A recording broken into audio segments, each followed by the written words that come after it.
You're looking at a virtual reality image of a coronavirus patient at George Washington Hospital in Washington, D.C.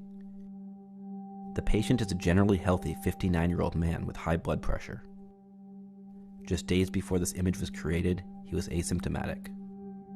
But now, those green areas show where the infection has damaged tissue in the lungs. For many, COVID-19 will be mild, but for others, it's deadly. This video is about the latter path, how the virus kills. We'll start in China. 191 confirmed COVID-19 patients were in a hospital in Wuhan. 54 died. Of those 54, 50 had a condition known as ARDS. Acute respiratory distress syndrome is a condition that stops oxygen from reaching the organs. You have air hunger. It means that they can't breathe. There's a very strong correlation between the people who develop ARDS and the people who die. ARDS is not unique to COVID-19. It's such a long list of causes. Infection, people with HIV/AIDS, if you get into a big motor vehicle accident and sustain multiple injuries to multiple organs, that causes ARDS. SARS and MERS. Now, things that you inhale and that can be toxic can cause ARDS. Household bleach, war gases, mustard gas and phosgene. So the people who vaped THC that was contaminated with vitamin E acetate, and those patients were also developing ARDS. Here's what's actually happening when you get ARDS. When we breathe in air, oxygen goes down our windpipe and fills the lungs. Specifically, the small air sacs at the end of the lungs are the key to air exchange in the body. So that's why nature has created, or evolution has created this the barrier is so thin, it's just a few micrometers in size. So the oxygen has to go through just a little bit of collagen, the cell that lines the alveolus, into the red blood cell.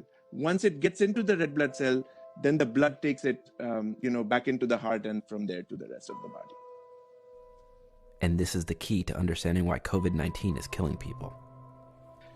That entire wall of the air sac gets damaged by the virus. Think of it like a thick layer of paint on the inside of the walls of a room, or a thick layer of mold on the walls on the inside of the room. That's what it looks like.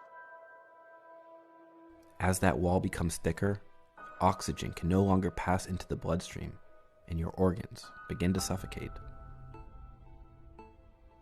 So if you are sick, you might be asking yourself, am I in the mild path or the serious path? A good indication is whether you have severe shortness of breath and for how long. Those are indications the virus has progressed lower into the lungs. One small study of hospitalized patients in China found that 0 to 2 days after development of symptoms, chest scans were coming back normal for more than half of patients. Keep in mind, these are patients that were sick enough to be in the hospital. But within 3 to 5 days after symptoms started, that flipped, and 91% of hospitalized patients had significant respiratory issues. As you progress beyond that 7 to 10 day stage, that's when ARDS seems to be developing. And once it develops rapidly fast compared to ARDS developing from, let's say, another cause. And these patients seem to be doing much worse over a relatively faster period of time. Many people have mild or even no symptoms with the virus, but the longer COVID-19 affects your lungs, the higher the risk of serious respiratory issues. And the longer you're on a ventilator, the less likelihood you will come off the ventilator. That is the blunt truth of this situation. When I saw this on our first patient, and you see the extent of the damage and how it affects both lungs and various parts of the lungs. And it's much more striking, even for somebody who's been in practice for almost 20 years. And that's what happened to this patient. Just about 1 week after being at our hospital, unfortunately, he passed away.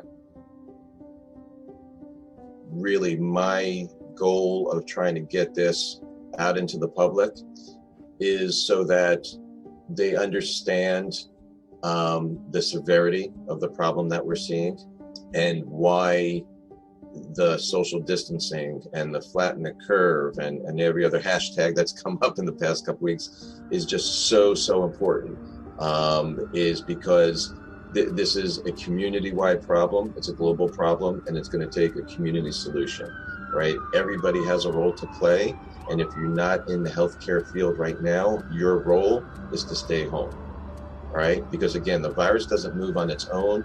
People move. People transmit the virus. And the longer you're on a ventilator, the less likelihood you will come off